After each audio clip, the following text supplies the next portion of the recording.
Hello दोस्तों, नमस्ते। स्वागत है आप लोगों का हमारे यूट्यूब चैनल हिंदी स्टोरी में। आज हम लोग जो स्टोरी सुनेंगे वह है विश्वास, मुंशी प्रेमचंद जी द्वारा रचित। तो चलिए बिना लेट के हुए हम लोग कहानी को शुरुआत करते हैं। विश्वास, मुंशी प्रेमचंद जी द्वारा रचित। भाग 1। उन दिनों मिस जोशी मुंबई साव्य साम्राज्य की राधिका थी तो वह एक छोटी सी कन्या पाठशाला की अध्यापिका, पर उनका ठाट बाट मान सम्मान बड़ी बड़ी धन रानियों को भी लज्जित करता था।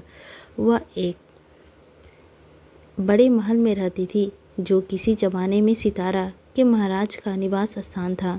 वहाँ सारे दिन नगर में राइसों राज कर्मचारियों का तांता लगा रहता था। वह सारे प्रांत के धन और कीर्ति का उपासकों की देवी थी। अगर किसी को किताब का खक्त था तो वह मिस जोशी के खुशामद करता था। किसी को अपने या संबंधी के लिए कोई अच्छा ओहदा दिलाने का धुन थी तो वह मिस जोशी को आराधना करता था। सरकारी इमारतें के ठेके, नमक, शराब, अफीम आदि सरकारी चीज़ों के ठेके, लोहे लकड़ी, कल पुर्जे आदि के ठेके सब मिस जोशी ही के हाथों में थे। जो कुछ करती थी वह वही करती थी, जो कुछ होता था उसी के हाथों होता था। जिस वक्त वह अपनी अरबी घोड़ों की फिटन पर सैर करने निकलती तो राइसों की सवारियां आप ही आप रास्ते से हट जाती थी। बड़े दुकानदार खड़े होकर सलाम करने लगते थे। वह रूपवती थी, लेकिन नगर में उससे बढ़कर रूपवती रमणियां भी थी। वह सुशिक्षिता थी, वक्तचूर थी, गाने में निपुण, हंसती तो अनोखी छवि से, बोलती तो निराली घटा से, ताकती तो बाकी चितवन से, लेकिन इन गुणों में उनका एकाधिपत्य न था। उनका प्रतिष्ठा, शक्ति और कीर्ति का कुछ और ही रहस्य था। सारा नगर ही नहीं, सारे प्रांत का बच्चा जानता था कि बम्बई की governor mister Joshi miss Joshi के बिना दामों के गुलाम है। मिस जोशी की आंखों का इशारा उसके बिना नासिर शाही हुक्म है। वह थिएटरों में, दावतों में, जुलूसों में मिस जोशी के साथ सीए में भाती रहते हैं और कभी कभी उनकी मोटर रात के सन्नाटे में मिस जोशी के मकान से निकलते हुए लोगों को दिखाई देती है। इस पर प्रेम की वासना की मात्रा अधिक है या भक्ति की, या कोई नहीं जानता, लेकिन मिस्टर जोहरी विवाहित है और मिस्टर जोशी विधवा। इसीलिए जो लोग इससे प्रेम को कुत्सित करते हैं वे उन पर कोई अत्याचार नहीं करते। मुंबई की व्यवस्थिका सभा ने अनाज कर लगा दिया था और जनता की ओर से उसका विरोध करने के लिए एक विराट सभा हो रही थी। सभी नगरों के प्रजा प्रतिनिधि उसमें सम्मिलित होने के लिए हजारों की संख्या आए थे। मिस जोशी के विशाला भवन के सामने चौड़े मैदान में हरी भरी घास पर मुंबई की जनता अपनी फरियाद सुनाने के लिए जमा थी। अभी तक सभापति न आए थे, इसीलिए लोग बैठे बैठे गपशप कर रहे थे। कोई कर्मचारी पर आपेक्ष करता था, कोई देश की स्थिति पर, कोई अपनी दीनता पर। अगर हम लोगों के डरने पर जरा भी समर्थ होता तो मजाल थी कि यह कर लगा दिया जाता। अधिकारियों के घर बाहर निकलना मुश्किल हो जाता। हमारा ज़रूरत से ज़्यादा सीधापन हमारे अधिकारियों के हाथों का खिलौना बनाए हुए हैं। वे जानते हैं कि इन्हें जितना दबाते जाओ उतना दबते जाएंगे, सिर नहीं उठा सकते। सरकार ने भी उपद्रव की आशंका को सशस्त्र पुलिस बुला ली। उस मैदान के चारों कोनों पर सिपाहियों के दिल डोरा डाले पड़े थे। उनके ऑफिसर घोड़ों पर सवार, हाथ के हंटर लिए जनता के बीच में निशंक भाव से घोड़े फिरते हैं, मानो साफ मैदान है। मिस जोशी के ऊंचे बरामदे में नगर के सभी बड़े बड़े राइस और राज्य अधिकारी तमाशा देखने के लिए बैठे थे। मिस जोशी मेहमानों को अंदर सत्कार कर रही थी और मिस्टर जोहरी आराम कुर्सी पट लेके इस जनसमूह को घृणा और भय की दृष्टि से देख रहे थे। सहसा सभापति महाशय अपाटे एक किराए के तांगे पर आते दिखाई दिए। चारों तरफ हलचल मच गई। लोग उठ उठकर उनका स्वागत करने दौड़े और उन्हें लाकर मंच पर बैठा दिया। अपाटे की अवस्था 30-35 वर्ष से अधिक न थी। दुबले पतले आदमी थे। मुख पर चिंता का गाढ़ा रंग चढ़ा हुआ था। बाल भी पक चुके थे, पर मुख पर सरल हास्य की लेखा झलक रही थी। वह एक सफ़ेद मोटा कुर्ता पहने थे, न पाँव में जूता थे न सिर पर टोपी। इस अधनंग, दुर्बल, निस्तेज प्राणी में न जाने कौन सा जादू था कि समस्त जनता उसकी पूजा करती थी। उनके पैरों में न जाने कौन सा जादू था कि समस्त जगत उसकी पूजा करती थी। उनके पैरों पर सिर लगड़ती थी। इस पर एक प्राणी हाथों में इतनी शक्ति थी कि वह क्षण मात्र के सारी मीलों को बंद कर सकता था, शहर का सारा कारोबार मिटा सकता था। अधिकारियों को अपने भय से नींद न आती थी, रात को सोते सोते चौंक पड़ते थे। उनसे ज़्यादा भयानक जंतु अधिकारियों की दृष्टि में दूसरा न था। ये प्रचंड शासक शक्ति उस एक हड्डी के आदमी से थर थर काँपती थी, क्योंकि उस हड्डी में एक पवित्र, निसंकलन, बलवान और दिव्य आत्मा का निवास था। भाग 2। अपाटे में मंच पर खड़े होके पहले जनता को शांत चित्त करके रहने के अहिंसा व्रत पालन करने का आदेश दिया। फिर वे देश की राजनीतिक स्थिति का वर्णन करने लगे। सहसा उसकी दृष्टि सामने में ज्योति के बरामदे की ओर गई तो उनका प्रजा दुख पीड़ित हृदय तिलमिला उठा। यहाँ अनगिनत प्राणी अपनी विपत्ति का फरियाद सुनाने के लिए जमा थे और वहाँ मेजों के चाय और बिस्कुटें, मेवे और फल, बर्फ और शराब की रेल पेल रही थी। वे लोग इन अभागों को देख देख हंसते और तालियां बजाते थे। जीवन में पहली बार अपाटे की जबान काबू से बाहर हो गई। मेघ की भांति गरज कर बोले, इधर तो हमारे भाई दाने दाने को मोहताज हो रहे हैं, उधर अनाज पर कर लगाया जा रहा है, केवल इसीलिए कि राज कर्मचारियों के हलवे पूरी में कमी न हो। हम जो देश के राजा हैं, जो छाती फाड़ कर धरती से धन निकालते हैं, भूखों मरते हैं, और वे लोग जिन्हें हमने अपने सुख और शांति की व्यवस्था करने के लिए रखा है, हमारे स्वामी बने हम हुए शराबों की बोतलें उड़ाते हैं। कितनी अनोखी बात है कि स्वामी भूखे मरे और सेवक शराबी उड़ाए, मेवे खाए और इडली और साथ में स्पेन की मिठाइयाँ चले। यह किसका अपराध है? क्या सेवकों का? नहीं, कदापि नहीं, हमारा ही अपराध है कि हमने अपने सेवकों को इतना अधिकार दे रखा है। आज हम उच्च स्वर्ग से कह देना चाहते हैं कि हम यह क्रूर और कुटिल व्यवहार नहीं कर सकते।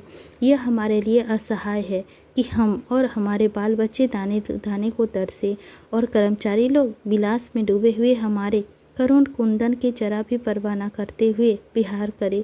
यह असहाय है कि हमारे घरों में चूल्हा ना जले और अधिकारियों लोग थिएटरों में ऐश करें, नाच रंग की महफिलें सजाए, दावतें उड़ाए, बेश्याओं का कंचन का वर्षा करे। संसार में और ऐसा कौन सा देश होगा जहाँ प्रजा तो भूखी मस्ती हो और प्रधान कर्मचारी अपनी क्रीड़ा में मग्न हो, जहाँ स्त्रियाँ गोलियां में टक्कर खाती फिरती हो और अध्यापकों का भेष धारण करने वाली वेश्याएं आमोद प्रमोद के नशे में चूर हो। भाग 3। एक सशस्त्र सिपाहियों ने दल में हलचल पड़ गई। उनका अक्सर हुक्म दे रहा था, सभा भंग कर दो, नेताओं ने को पकड़ लो, कोई न जाने पाए यह विद्रोहात्मक व्याख्यान है। मिस्टर जौहरी ने पुलिस के अफसर को इशारा कर बुला कर कहा, और किसी से गिरफ्तार करने की जरूरत नहीं, अपाटे ही को पकड़ो, वही हमारा शत्रु है। पुलिस ने डंडे चलाने शुरू किए और कोई सिपाहियों के साथ जाकर अफसर के अड्डे का गिरफ्तार कर लिया। जनता ने तैयारियां बदली। अपने प्यारे नेता को यूं गिरफ्तार होते देखकर उनका ध्येय हाथ से जाता रहा। लेकिन उसी वक्त अपाटे की ललकार सुनाई दी, तुमने अहिंसा व्रत लिया है और अगर किसी ने इस व्रत को तोड़ा तो उसका दोष मेरे सिर होगा। मैं तुमसे सविनय अनुरोध करता हूँ कि आपने अपने घर जाओ। अधिकारियों ने वही किया जो हम समझते थे। इस सभा से हमारा जो उद्देश्य था वह पूरा हो गया। हम यहाँ बलवा करने नहीं, केवल संसार के नैतिक सहानुभूति प्राप्त करने के लिए जमा हुए थे और हमारा उद्देश्य पूरा हो गया।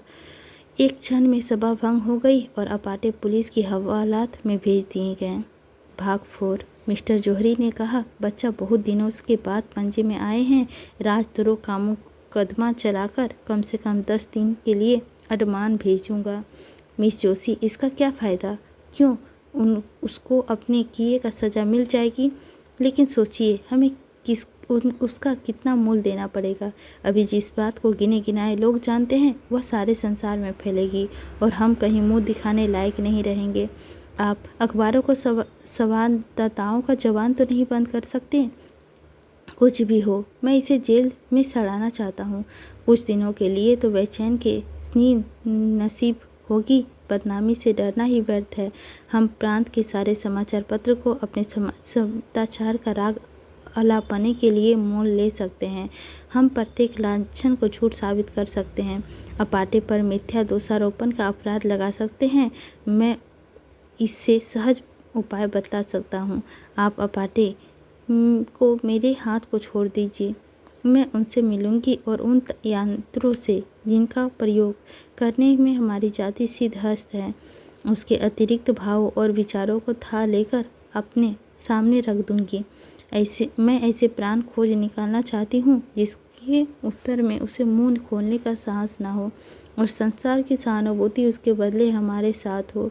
चारों ओर से यही आवाज़ आए कि यह कपटी और धूर्त था और सरकार ने उसके साथ वही व्यवहार किया जो होना चाहिए। मुझे विश्वास है कि वह षड्यंत्रकारियों का मुखिया है और मैं सिद्ध कर देना चाहती हूँ कि मैं उसे जनता की दृष्टि में देवता नहीं बनाना चाहती हूँ, उसको राक्षस के रूप में दिखाना चाहती हूँ।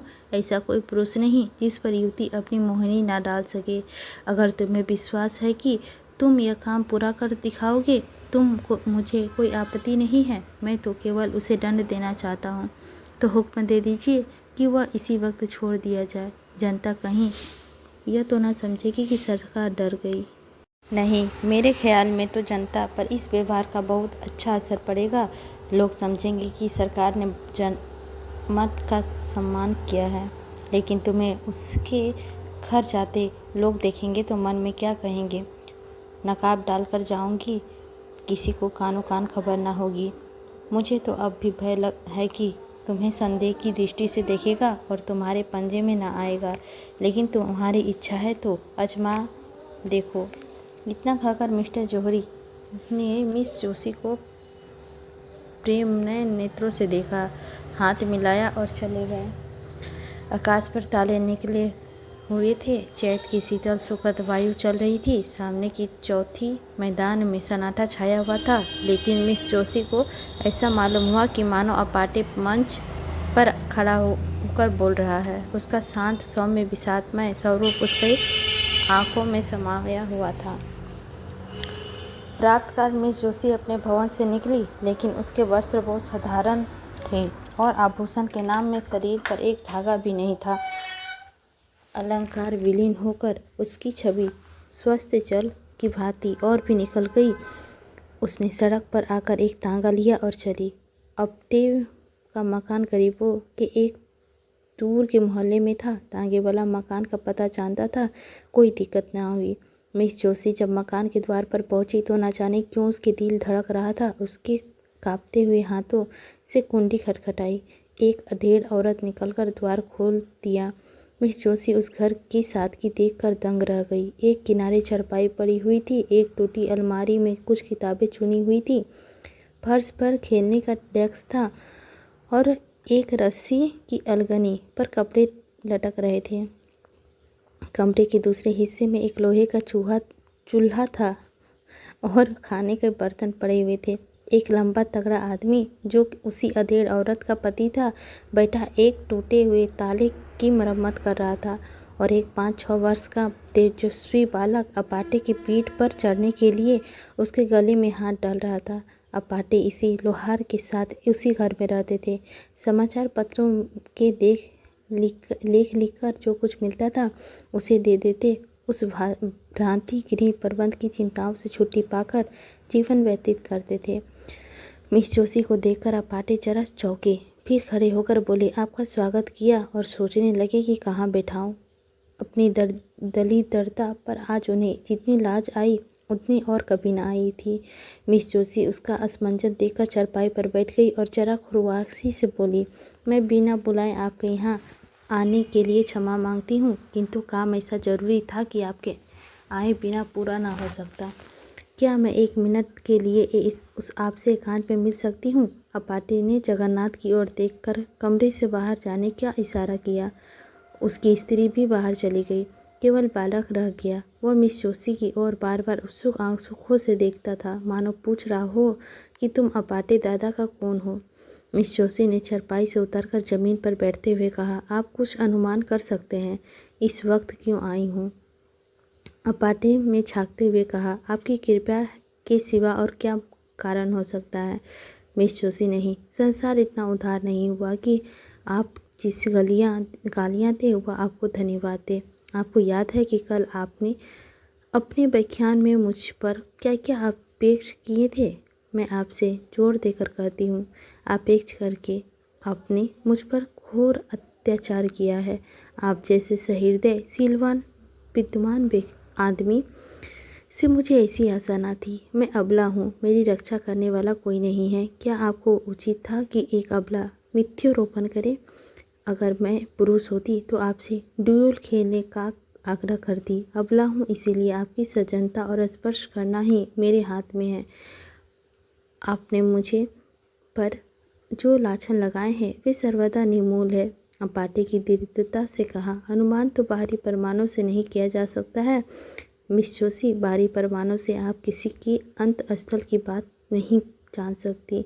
अपाटे, जिसका भीतर बाहर एक ना हो उसे देखकर भ्रम में पड़ जाना स्वाभाविक है। मिस जोशी, हाँ, तो वह आपका भ्रम है और मैं चाहता हूँ कि आप उस कलंक को मिटा दें जो आपने मुझ पर लगाया है। आप इसके लिए प्रायश्चित करेंगे। अपाटे, अगर ना करूँ तो मुझसे बड़ा दुरात्मा संसार में ना होगा। अपाटे, अगर मिस जोशी, आप मुझ पर विश्वास करते हैं? अपाटे, मैंने आज तक किसी रमणी पर विश्वास नहीं किया। मिस जोशी, क्या आपको यह संदेश हो रहा है कि मैं आपके साथ कुशल कर रही हूँ? अपाटे ने मिस जोशी के और अपने सहृदय सरल सहज नेत्रों से देखकर कहा, बाई जी, मैं गंवार और अशिष्ट प्राणी हूँ, लेकिन नारी जाति के लिए मेरे हृदय में जो आदर है वह श्रद्धा से कम नहीं है जो मुझे देवताओं पर है। मैंने अपनी माता के मुख से नहीं देखी, यह भी नहीं जानता कि मेरे पिता कौन था, किंतु जिस देवी की दया वृक्ष की छाया में मेरा लालन पालन पोषण हुआ, उसकी प्रेमी मूर्ति आज तक मेरी आंखों के सामने है और मेरी नारी के प्रति मेरी भक्ति का सजीव रखे हुए है। मैं उन शब्दों को मुंह से निकालने के लिए अत्यंत दुखी और लज्जित हूँ जो आवेश में निकल गए, और आज ही समाचार पत्रों के खेद प्रकट करके आपसे क्षमा का प्रार्थना करूँगा। मिस जोशी का अब तक अधिकांश स्वार्थी आदमियों का से सबका पड़ा था, जिसके चुपके शब्दों का मतलब छुपा हुआ था। अपाटे का सरल विश्वास पर उसका चित्त आनंद से गदगद हो गया। शायद वह गंगा में खड़ी होकर अपने अन्य मित्रों से कहती जो उसके फैशनेबल मिलने वालों में से किसी को उस पर विश्वास न आता था। सब मुँह के सामने तो हाँ हाँ करते, पर बाहर निकलते ही उसका मजाक उड़ाना शुरू करते। उस कपटी मित्रों के सम्मुख वो आदमी था जिसके एक एक शब्द में सच्चाई झलक रही थी, जिसके शब्द अंतस्तल से निकलते हुए मालूम होते थे। अपाटे उसे देखकर किसी और ही चिंता में पड़े हुए थे। उन्हें भय हो रहा था कि मैं चाहूँ कितना क्षमा मांगूँ, मिस जोशी के सामने कितनी सफाइयाँ पेश करूँ, मेरे अपेक्षों का असर कभी न मिटेगा। इस भाव ने अगाध रूप से उन्हें अपने विषय की गुप्त बातें कहने की प्रेरणा की, जो उन्हें उसकी दृष्टि में लघु बना दे, जिससे वह भी उन्हें नीच समझने लगे। उसको संतोष हो जाए कि यह भी कलुषित आत्मा है। बोले, मैं जन्म से अभागा हूँ, माता पिता का तो मुँह ही देखना नसीब न हुआ। जिस दयाशील महिला ने मुझे आश्रय दिया वह भी मुझे 13 वर्ष की अवस्था में अनाथ छोड़कर परलोक सिधार गई। उस समय मेरे सिर पर जो कुछ बीती उसे याद करके इतना लज्जा आती है कि मैं किसी को ना मुँह दिखाऊं। मैंने धोबी का काम किया, मोची का काम किया, खाड़े की शायरी की, एक होटल में बर्तन मांजता रहा, यह तक कि कितनी बार छुड़वासा व्याकुल होकर भीख मांगी। मजदूरी करने को बुरा नहीं समझता, आप भी मजदूरी ही करता हूँ, भीख मांगनी पड़ी किसी किसी दशा में सभ्य है, लेकिन मैंने उस अवस्था को ऐसे ऐसे कर्म किए जिन्हें कहते लज्जा आती है। चोरी की, विश्वासघात किया, यहाँ तक कि चोरी में अपराध में कैद की सज़ा भी पाई। मिस जोशी ने सरल सरच नयन होकर कहा, आज यह बात मुझसे क्यों कह रहे हो? मैं इनका उल्लेख करके आपको कितना बदनाम कर सकती हूँ। इसका आपको भय नहीं है? अपाटे ने हंसकर कहा, नहीं, आपसे मुझे भय नहीं है मिस जोशी। अगर मैं आपसे बदला लेना चाहूँ तो? अपाटे, जब मैं अपने अपराध से लज्जित होकर आपसे क्षमा मांग रहा हूँ तो मेरा अपराध रहा ही कहाँ जिसका आप मुझसे बदला ले लोगी। इससे तो मुझे भय होता है कि आपने मुझे क्षमा नहीं किया, लेकिन यदि मैं आपसे क्षमा न मांगी तो मुझसे तो बदला ले सकती। बदला लेने वाले की आंखें तो सरल सहज नहीं हो जाया करती। मैं आपको कपट करने का आयोग समझता हूँ। यदि आप कपट करना चाहती हो यहाँ कभी ना आती मिस जोशी। मैं आपका भेद लेने के लिए आई हूँ। अपाटे, मैं शौक से लीजिए। मैं बतला चुका हूँ कि मैंने चोरी के अपराध में कैद की सज़ा पाई थी। नासिक में जेल में रहा था। मेरा शरीर दुर्बल था, जेल की कड़ी मेहनत ना हो सकती थी और अधिकारी लोग मुझे कमज़ोर समझकर बेतों से मारते थे। आखिर एक दिन मैं रात को जेल से भाग खड़ा हुआ। मिस जोशी, आप तो छिपे रुस्तम निकले। अपाटे, ऐसा भागा कि किसी को खबर ना हुई। आज तक मेरे नाम वारंट जारी है और 500 रुपये का इनाम भी है मिस जोशी। तब तो मैं आपको ज़रूर पकड़ा दूंगी। अपाटे, तो फिर मैं आपको अपना असल नाम भी बता देता हूँ। मेरा नाम दामोदर मोदी है। यह नाम तो पुलिस के बचने के लिए रख छोड़ा है। बालक अब तक चुपचाप बैठा हुआ था। मिस जोशी के मुंह से पकड़ने की बात सुनकर वह सहज हो गया। उन्होंने डांटकर बोला, हमारे दादा को कौन पकड़ेगा? मिस जोशी, सिपाही और कौन? बालक, हम सिपाही को मारेंगे। यह कहकर वह एक कोने में अपने खेलने वाला डंडा उठा लाया और अपाटे के पास वीरों चीरता भाव से खड़ा हो गया, मानो सिपाही से उसकी रक्षा कर रहा हो। मिस जोशी, अब आपका राक्षस तो बड़ा बहादुर मालूम होता है। अपाटे, इसकी एक कथा है। साल भर होता है यह लड़का खो गया था, मुझे रास्ते में मिला। मैं पूछता पूछता यहाँ ले आया। उसी दिन से इन लोगों से मेरा इतना प्रेम हो गया कि मैं इनके साथ रहने लगा। मिस जोशी, आप अनुमान कर सकते हैं कि आपका वृत्तांत सुनकर मैं आपको क्या समझ रही हूँ? अपाटे, वही जो मैं वास्तव में हूँ, नीच कमीना धूत। मिस जोशी, नहीं, आप मुझ पर फिर अन्याय कर रहे हैं। पहला अन्याय तो क्षमा कर सकता हूँ, यह अन्याय क्षमा नहीं कर सकती। इतनी प्रतिकूल दिशाओं में पकड़कर भी जिसका हृदय इतना पवित्र, इतना निष्कपट, इतना सहृदय हो सकता है, वह आदमी नहीं देवता है। भगवान, आपने मुझ पर जो अपेक्षा की वह सत्य है। मैं आपके अनुमान से कहीं भ्रष्ट हूँ। मैं इस योग भी नहीं हूँ कि आपको एक और ताक सकूँ। आपने अपने हृदय की विशालता देखकर मेरा असली स्वरूप मेरे सामने प्रकट कर दिया। मुझे क्षमा कीजिए, मुझ पर दया कीजिए। यह कहते कहते वह पैरों पर गिर पड़ी। अपाटे ने उसे उठा लिया और बोले, ईश्वर के लिए मुझे लज्जित ना करें। मिस जोशी ने गदगद कंठ से कहा, आप इन दूतों के हाथ में मेरा उद्धार कीजिए। मुझे इस योग बनाइए कि आपकी विश्वास पात्री बन सकूं। ईश्वर साक्षी है कि मुझे कभी कभी अपनी दशा पर कितना दुख होता है। मैं बार बार चेष्टा करती हूँ कि अपनी दशा सुधारूँ, इस विशालता के जाल को तोड़ दूं जो मेरी आत्मा को चारों तरफ से जकड़े हुए है। पर दुर्बल आत्मा अपने निश्चय पर स्थिर नहीं रहता। मेरा पालन पोषण जिस ढंग से हुआ, उनका यह परिणाम हुआ स्वाभाविक सा मालूम होता है। मेरी उस इच्छा किसे गिरानी जीवन से मेरे मन में घृणा पैदा कर दी। मुझे किसी पुरुष के अधीन रहने का विचार सब अस्वाभाविक जान पड़ता है। मैं गिराने की जिम्मेदारियों और चिंताओं को अपने मानसिक स्वाधीनताओं के लिए भी तुल्य समझती थी। मैं तर्क बुद्धि से अपने अस्तित्व को मिटा देना चाहती थी। मैं पुरुषों की भांति स्वतंत्र रहना चाहती थी। क्यों किसी की पाबंदी होकर रहूं? क्यों अपनी इच्छाओं को किसी व्यक्ति को साँचे में ढालूं? क्यों किसी को अधिकारी बनने दूं? तुमने तो क्यों किया? वह क्यों किया? दाम्पत्य मेरी निगाहों में तुच्छ वस्तु थी। अपने माता पिता की आलोचना करना मेरे लिए उचित नहीं। ईश्वर उन्हें सद्गति दे, उनकी राय किसी बात पर ना मिलती थी। पिता विद्वान थे, माता के लिए कालाक्षर भैंस बराबर था। उसने दिन रात वाद विवाद होता रहता था। पिताजी ऐसी स्त्री से विवाह हो जाना अपने जीवन का सबसे बड़ा दुर्भाग्य समझते थे। वह यह कहते थे कि कभी न थकते थे, और तुम पूरे पाँव की भेड़ी बन गई, नहीं तो मैं ना जाने मैं कहाँ उड़कर पहुँच जाता। उसके विचार में सारा दोष माता की अशिक्षा के सिर था। वह अपनी एकमात्र पुत्री की मूर्खा माता की सत्संग को दूर रखना चाहते थे। माता कभी मुझसे कुछ कहती तो पिताजी उस पर टूट पड़ते।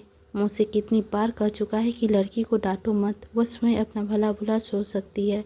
तुम्हारे डांटने से उसका आत्मसम्मान और कितना धक्का लगेगा, यह तुम नहीं जान सकती। आखिर माताजी ने निराश होकर मुझे मेरे हाल पर छोड़ दिया और कदाचित इसी शौक में चल बसी।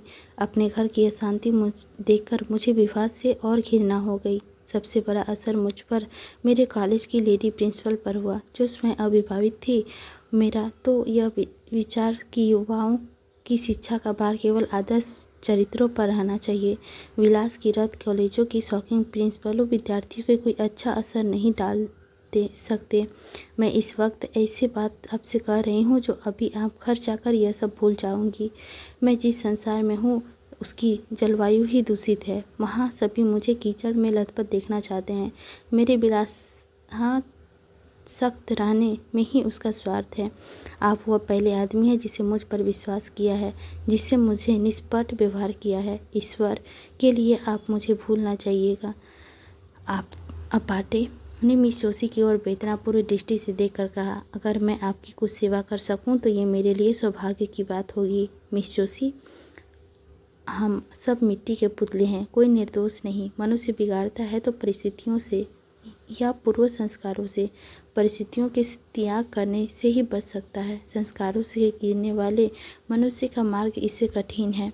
आपकी आत्मा सुंदर और पवित्र है, केवल परिस्थितियों ने उसे कुचला और कोहरे के ढंग भांति ढक लिया। अब विवेक की सूर्य उदय हो गया है।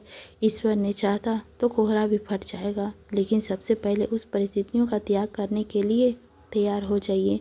मिस जोशी, यही आपको करना होगा। अपाटे ने चुमती हुई निगाहों से देखकर कहा, वैद्य रोगी को जबरदस्ती दवा पिलाता है? मिस जोशी, मैं सब कुछ करूँगा।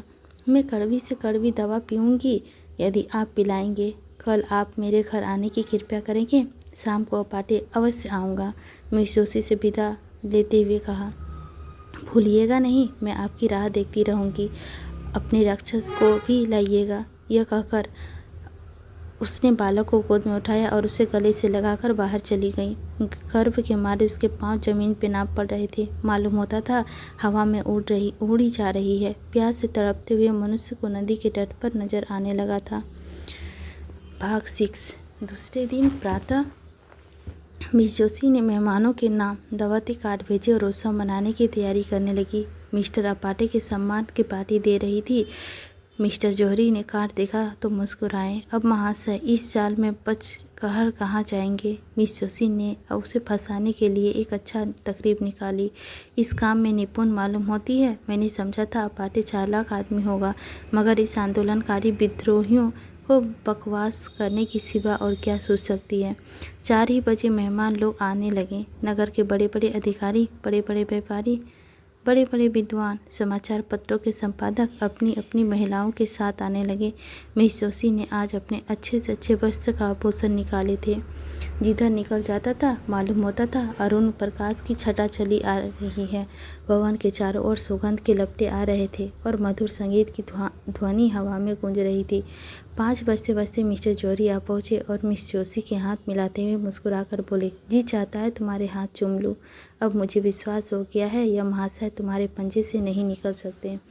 मिसेस पेटीज बोले, मिस जोशी दिलों का शिकार करने के लिए ही बनाई गई है। मिस्टर सोराब जी, मैंने सुना है अपाटे बिल्कुल गंवार सा आदमी है। मिस्टर भद्रूचा, किसी यूनिवर्सिटी में शिक्षा ही नहीं पाई, सभ्यता कहाँ से आती। मिस्टर फरूचा, आज उसे खूब बनाना चाहिए। महंत वीरभद्र दाढ़ी के भीतर से बोले, मैंने सुना है नास्तिक है, वर्णाश्रम धर्म के पालन नहीं करता। मिस जोशी, नास्तिक तो मैं हूँ, ईश्वर पर मेरा भी विश्वास नहीं है। महंत, आप नास्तिक हो, पर आप कितने ही नास्तिकों को आस्तिक बना देते हैं। मिस्टर जौहरी, आपने लाख की बात की कही महंत जी। मिसेस भरूचा, क्यों महंत जी, आपको मिस जोशी ही ना अस्तित्व बनाया है क्या? सहसा अपाटे लोहार के बालक की उंगली पकड़े हुए भवन में दाखिल हुए। वह पूरे फैशनेबल राइस बने हुए थे। बालक भी किसी राइस का लड़का मालूम होता था। आज अपाटे को देखकर लोगों के विभित हुआ कि कितना सुंदर सरजीला आदमी है। मुख का शौर्य निकल रहा था और पोर किसी चेष्टा समझ रही थी, झलकती थी। मालूम होता है कि इसी समाज में पला है। लोग देख रहे हैं कि वह कहीं चूके की तालियां बजाएं, यही कदम फिसले और कह गए आए पर अटाचे मंचे हुए खिलाड़ी की भांति। जो कदम उठाता है वह सादा हुआ, जो हाथ दिखलाता है वह जमा हुआ। लोग उसे पहले तुच्छ समझते थे, अब उसे ईर्ष्या करने लगे। उस पर फप्तियाँ उड़ाने शुरू की। लेकिन अपाटे इस काला में भी एक ही निकला। बात मुंह से निकली और उसने जवाब दिया, पर उसमें जवाब की मलिनी या कुटिलता की लेस भी ना होता था। उसका एक एक शब्द सरल, स्वच्छ, चित्त और प्रसन्न करने वाले भाव में डूबा हुआ होता था। मिस जोशी अपनी वाक्य चतुर्थी के फूल उड़ती थी। सरोज जी, आपने किस यूनिवर्सिटी से शिक्षा पाई है? अपाटे, यूनिवर्सिटी में शिक्षा पाई होता ही तो आज शिक्षा विभाग का अध्यक्ष होता। मिसेज भरजा, मैं तो आपका भयानक जंतु समझती थी। अपाटे मुस्कुराकर कहा, आपने मुझे महिलाओं के सामने ना देखा होता। सहसा मिस जोशी अपने सोने के कमरे में गई और अपने सारे आभूषण फेंक दिया। वस्त्राभूषण उतार फेंके। उसके मुख से संक्रूर संकल्प का तेज निकल रहा था। नेत्रों से दबी ज्योति फुफुष्टित हो रही थी, मानो किसी देवता ने उसे वरदान दिया हो। उसने सजे हुए कमरे की घृणा से देखा, अपने आभूषणों को पैरों से ठुकरा दिया और एक मोटी साफ साड़ी पहनकर बाहर निकली। आज प्रातःकाल ही उसने यह साड़ी मंगा ली थी। उसे इस नए वेश में देखकर सब लोग चकित हो गए। काया पलट कैसी! सहसा किसी की आंखों पर विश्वास न आया, किंतु मिस्टर जौहरी बंगले बजाने लगे। मिस जोशी ने इसे फंसाने के लिए यह कोई नया स्वांग रचा है। मित्रों, आपको याद है परसों महाशय अपाटे ने मुझे कितनी गालियाँ दी थी? यह महाशय खड़े हैं। आज मैं इन्हें उस दुर्व्यवहार का दंड देना चाहती हूँ। मैं कल इनके मकान पर जाकर इनके सारे गुप्त रहस्यों को जान आई हूँ। यह जो जनता का भीड़ गरजते फर्जते हैं, मेरे एक ही निशाने पर गिर पड़े। मैं उन रहस्यों को खोलने के विलम्ब ना करूँगी। आप लोग अधीर हो रहे होंगे।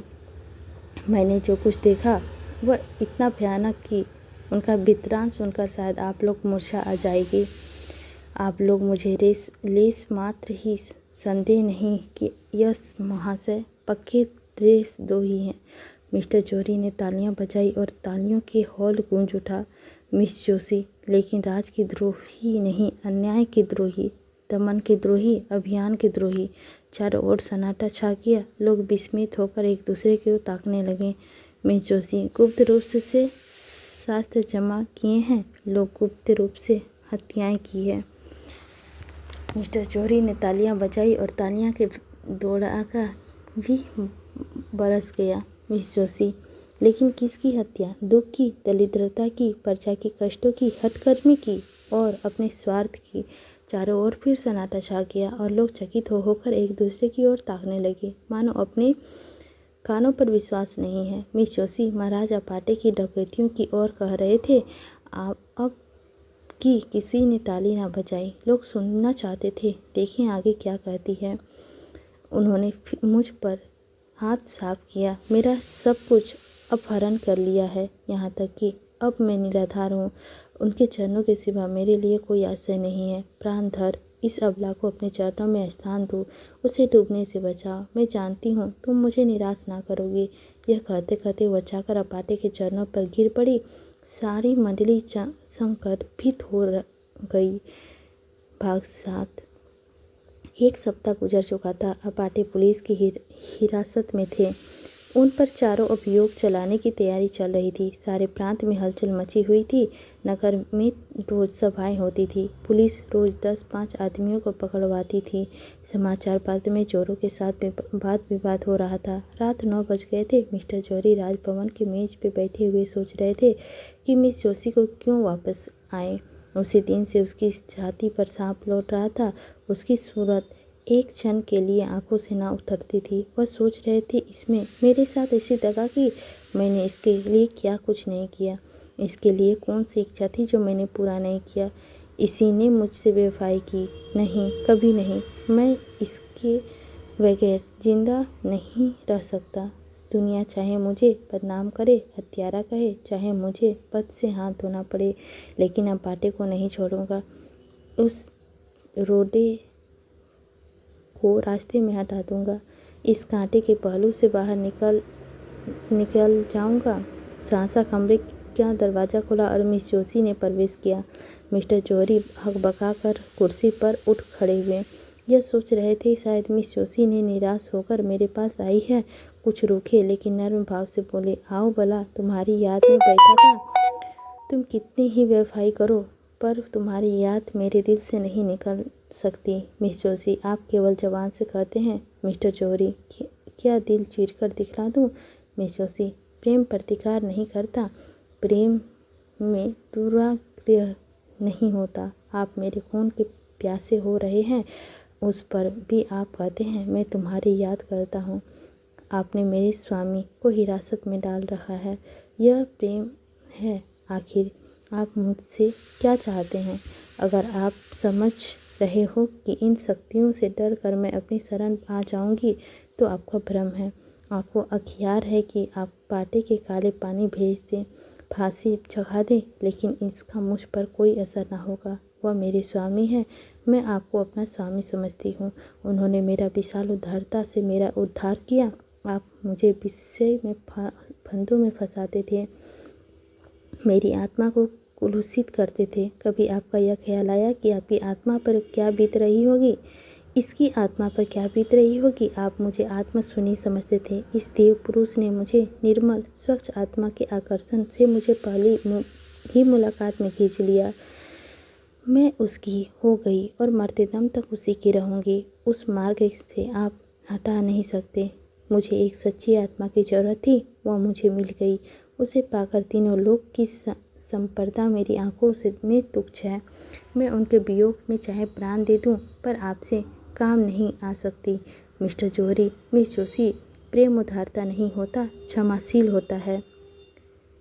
मेरे लिए सशस्त्र हो। जब तक मैं समझता हूँ कि तुम मेरी हो, तब तुम मेरी नहीं हो सकती, और मुझे इसकी क्या चिंता हो सकती है? तुम किस दिशा में हो? मिस जोशी, यह आपका अंतिम निर्णय है? मिस जौहरी, अगर मैं कह दूं कि हाँ, तो मिस जोशी ने सीने में पिस्तौल निकाल कर कहा, तो पहले आपकी लाश जमीन पर फटकती होगी और बाद में मेरी। बोलिए, यह आपका अंतिम निर्णय निश्चित है?